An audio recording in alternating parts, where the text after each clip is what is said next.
Assalamualaikum and hello. So this video is about preparation of alkenes. So at the end of this subtopic, you are going to learn how to prepare an alkenes from alcohols through dehydration. So this is what you have to understand, the first chemical reaction of alkenes. So in this part, macam mana awak nak prepare alkene bergantung kepada reaction yang awak diberikan, di mana dalam kes ini hanya ada dehydration sahaja. Ini adalah one of the method di mana kita nak prepare alkene. So apabila saya sebut to prepare, which means to prepare alkene, dia bermaksud awak punya alkene akan berada di bahagian produk, just like this equation. So your alcohol is going to be your reactant. So this is your alcohol. Macam mana saya boleh cakap ini adalah alkohol? Kerana presence of functional group hydroxyl, OH. So saya akan highlightkan dia. Ini adalah OH group, di mana dia adalah functional group untuk alkohol. Dan apabila kita buat dehydration, so dehydration adalah di mana kita akan gunakan strong acid. Dan acid yang biasa kita gunakan adalah mineral acid. For example, kita gunakan concentrated H2SO4 seperti mana yang saya tulis dekat atas anak panah. Dia akan react as a reagent. Dan seterusnya kita akan heat up menggunakan api, di mana simbol untuk heat sama ada awak tulis segitiga like this ataupun awak boleh tulis perkataan heat, HEAT. So yang mana yang paling mudah untuk awak, whichever is fine. And then apabila awak sudah react alkohol awak dengan acid dan juga ada condition heat, apa yang akan terhasil? Awak akan menghasilkan alkene dan juga water sebagai side product. So ini yang dimaksudkan dengan dehydration. Maksud dehydration, dehydrate, dia buang air. So sebab itulah water akan berada di bahagian produk. So, dalam keadaan untuk kita buat reaction dehydration, awak akan belajar satu rule yang special, di mana nama rule itu adalah Say-Zeff rule. Kalau awak tengok dalam case ini, di mana case atas, saya punya equation, saya hanya dapat satu sahaja produk of alkene. Tapi ada case di mana awak boleh dapat lebih daripada satu produk. That's where you have to determine major product untuk awak punya alkene. So macam mana kita nak tentukan major product untuk alkene? Kita akan apply Say-Zeff rule. So sebab itulah rules ini digunakan untuk determine the major product, di mana elimination reaction yang terjadi ketika dehydration of alcohol, awak kena tentukan berdasarkan alkene yang terhasil, yang mana yang paling major. So apakah type of reaction dalam case ini? So name of reaction saya tulis dekat tepi ni. Name of reaction adalah dehydration of alcohol. Tapi kalau saya tanya type of reaction adalah elimination. Sekiranya awak masih ingat lagi, bila kita buat elimination, dia adalah daripada single bond, dia buat multiple bonds. So sebab itulah saya bagi tahu dekat sini daripada elimination reaction. Dan awak akan gunakan Say-Zeff's rule. So dia daripada nama orang, so you have to understand the spelling must be in correct terms. And then dia kena ada apostrophe S lah dekat sini.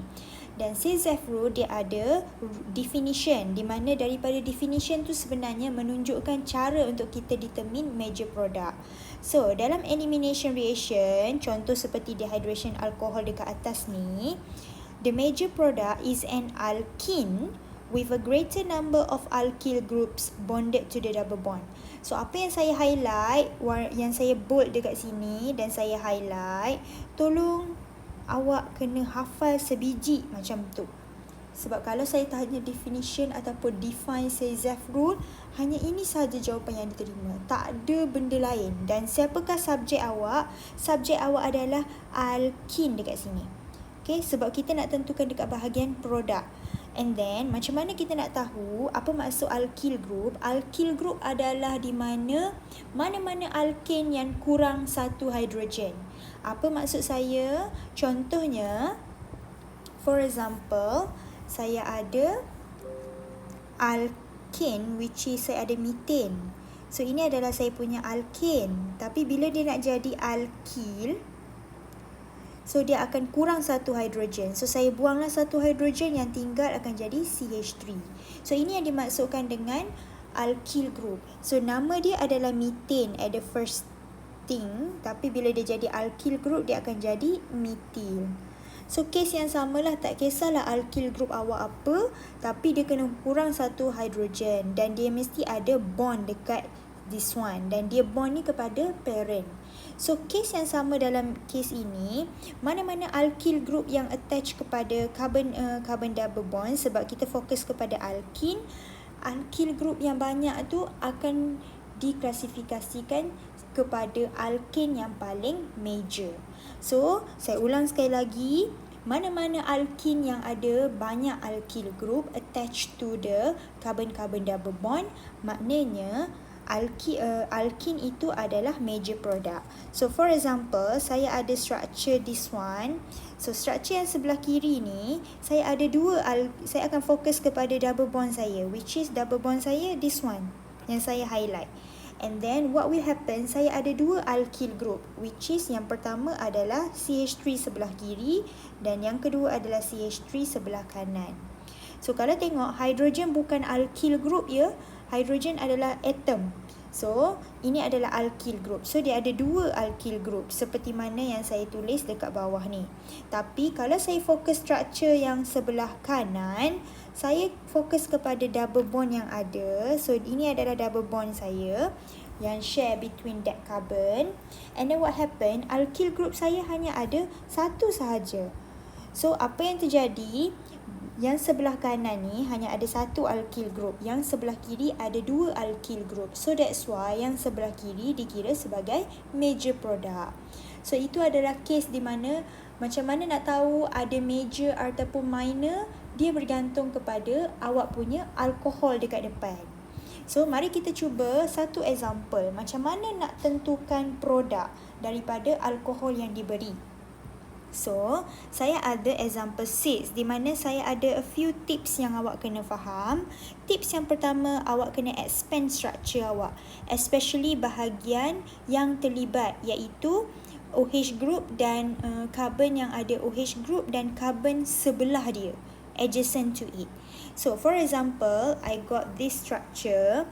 So, I give the numbering. So, numbering saya akan dekat dengan functional group. So, dia akan mula daripada kanan. 1, 2, 3, 4.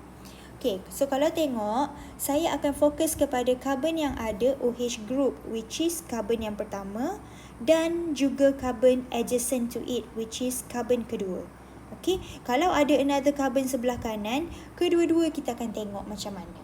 So now, saya hanya akan fokus carbon 1 and 2 sahaja. Dan siapa yang attach kepada that both carbons, saya akan tengok yang mana satu yang saya akan buat elimination.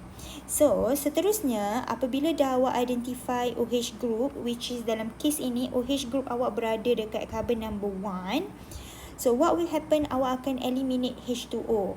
So, bila awak nak eliminate H2O, H2O akan berada di bahagian produk, di mana awak akan ambil OH group dan juga hidrogen daripada adjacent carbon. So, sebab itulah saya akan fokus carbon 1 and carbon 2. Dan seterusnya awak akan label the major ataupun minor product menggunakan Say-Zaff rule sekiranya awak ada produk lebih daripada satu. So, mari kita cuba this one, which is kita ada this structure. So, kalau saya nak buat equation saya, so saya akan tulis equation saya, which is saya akan tulis dalam bentuk seperti mana yang ada dalam soalan. So, copy balik je dia punya structure. Jangan jadi pemalas, copy je. So, what will happen, awak akan dapat dia punya structure di mana saya expand juga H2 ni supaya awak nampak. Okay. So, saya bukanlah buat expanded structure. Saya just expand mana yang perlu sahaja. Okay.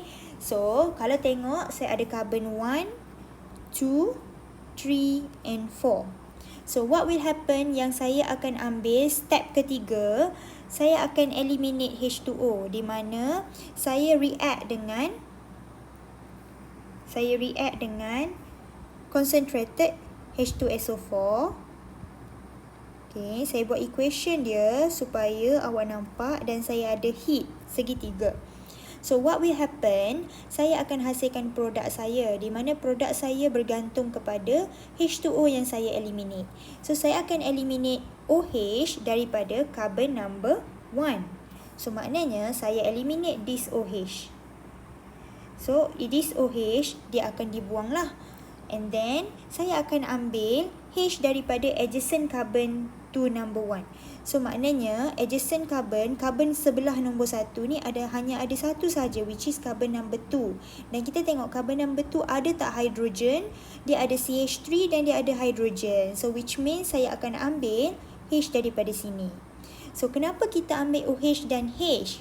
Ini kerana kita nak bentukkan water, di mana water H2O, dalam water dia ada positive and negative ion, which is OH minus dan juga H plus. So sebab itulah saya ambil OH dan juga H. Okay, so itu maksudnya kenapa saya eliminate like that. So once you eliminate, so what will happen, awak akan kehilangan bond, which is this one and that one. So what will happen, carbon 1 and 2 dia tak stable. So sebab itulah dia akan ditambah dengan double bond antara dua carbon ini. So sebab itulah awak akan dapat alkene. So macam mana saya akan draw? So saya akan draw CH3, CH2, and then C double bond CH2, and then this one ada CH3. So inilah saya punya structure, dan saya punya side product adalah H2O. So itulah cara untuk awak tentukan produk dia, dan dalam kes ini hanya ada satu sahaja produk. So automatically yang ini awak punya alkene ini adalah major product. Okay, dan ini adalah side product. So ingatlah, apabila saya nak buat dehydration, saya akan dehydrate, buang. D adalah maksudnya buang, dan hydrate maknanya awak buang water. Okay, so mari kita try another one more example supaya awak nampak dengan lebih jelas. So saya ada dehydration of 2-butanol, dan saya kena tunjuk products form in this reaction. So macam mana saya nak tunjuk product forms from this reaction? Saya akan expand structure saya untuk carbon yang terlibat. So mari saya tengok, bagi numbering dulu kepada carbon awak. So saya zoom, saya bagi numbering 1, 2, 3, 4. Kenapa saya mula daripada kiri pula sekarang? Sebab carbon number 2 akan berada untuk OH group saya. Kalau saya mula daripada kanan, OH akan dapat number 3, which is a bit higher. Saya akan pilih numbering yang paling rendah untuk carbon yang ada functional group. So let's continue. Saya akan expand carbon yang terlibat sahaja, which is carbon yang terlibat adalah carbon yang ada OH, which is carbon number 2. And then seterusnya saya juga akan expand carbon number 3 and 1 sebab yang adjacent to it. Dan kalau tengok carbon number 1 dan 3 dia bersebelahan dengan carbon number 2. So that's why saya akan expand juga carbon number 3 and 1. Okay, so saya akan highlight this one lah, saya akan expand. So macam mana saya nak expand? So mari kita buat expanded structure dia dekat bawah. So saya ada C di mana dia bonded kepada hydrogen, and then C bonded kepada H dan juga OH. Pastikan dia bonded kepada O ya. And then saya ada C bonded kepada H, dan saya ada C bonded kepada H, CH3. So yang ini saya tak perlu expand lah. So saya akan tulis sebagai CH3 sahaja. Okay, so what will happen? Saya akan react dengan concentrated H2SO4. So cara tulis concentrated tu dia singkatkan CONC dot. And then perlu ada heat. Okay, ada satu cara lagi saya ajar tadi, awak boleh guna heat, perkataan heat. So boleh juga diterima. Okay, what will happen? Tengok carbon yang ada OH group. So kalau ikutkan numbering, ini number 1, number 2, number 3 and number 4. So number 4 yang ada OH group, so saya akan buang OH daripada carbon number 2. Okay, yang number 2 yang ada OH group. So saya akan buang daripada carbon number 2. And next one, carbon untuk hydrogen, saya akan buang daripada carbon sebelah dia. Dan kalau kita tengok case dekat sekarang, awak ada hydrogen daripada carbon number 3 dan awak ada hydrogen daripada carbon number 1. So yang mana kita akan pilih? Kita akan buat dua-dua. So mari kita fokus hydrogen daripada carbon number 1 dahulu. So yang number 1 saya akan ambil mana-manalah yang saya nak, which is either this one, that one or that one. Sama sahaja sebab dia dekat carbon number 1. So saya akan ambil yang bersebelahan dengan dia. Okay, so what will happen? Automatically double bond akan wujud antara carbon 1 and 2. So saya akan draw saya punya structure, di mana structure saya akan jadi like this.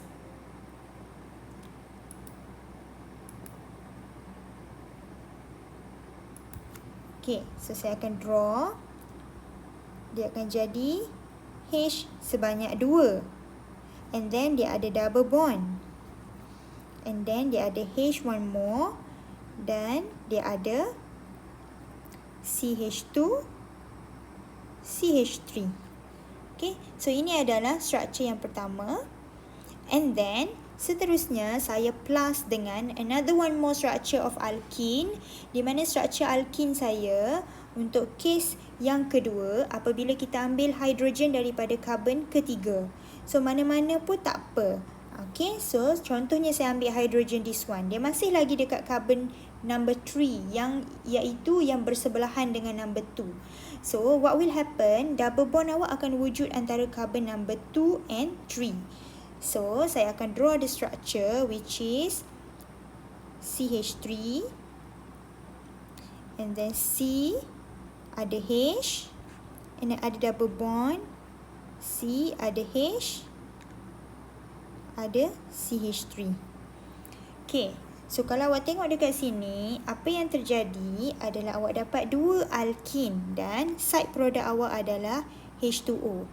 Saya tak boleh buat dalam satu line sebab saya tak ada space. So kalau awak punya lukisan, awak buatlah satu line. So maknanya dia akan ada plus dekat sini lah sebenarnya. Plus something, plus something.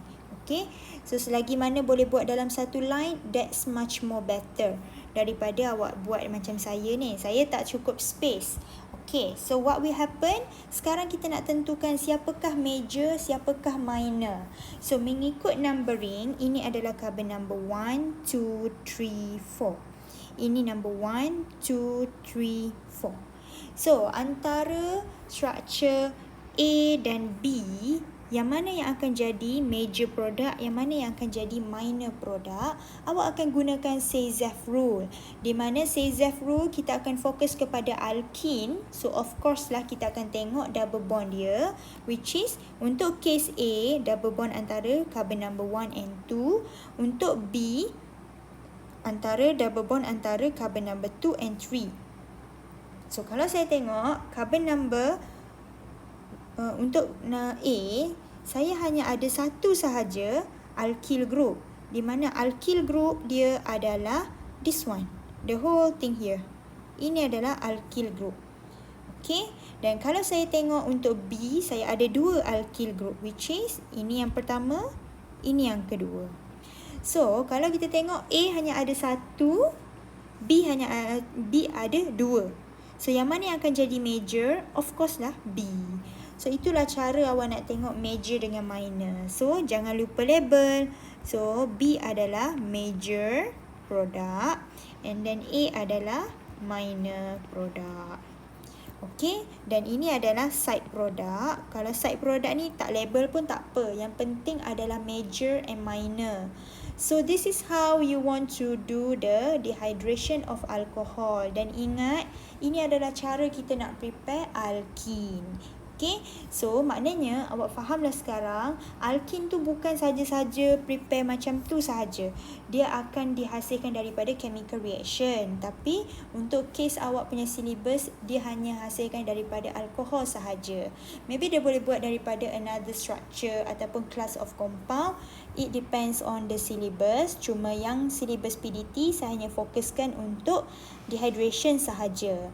So I hope you understand about this one, dan saya harap awak belajar sesuatu dan macam mana kita nak keluarkan elimination, which is awak punya OH dan juga H, bergantung kepada cara awak expand awak punya structure. So please take a careful look kepada awak punya structure. Take a careful look pada awak punya structure. Jangan terlalu gopoh. So I hope you can try exercise 2 untuk awak punya latihan dan pengukuhan. Itu sahaja untuk video kali ini. Thanks.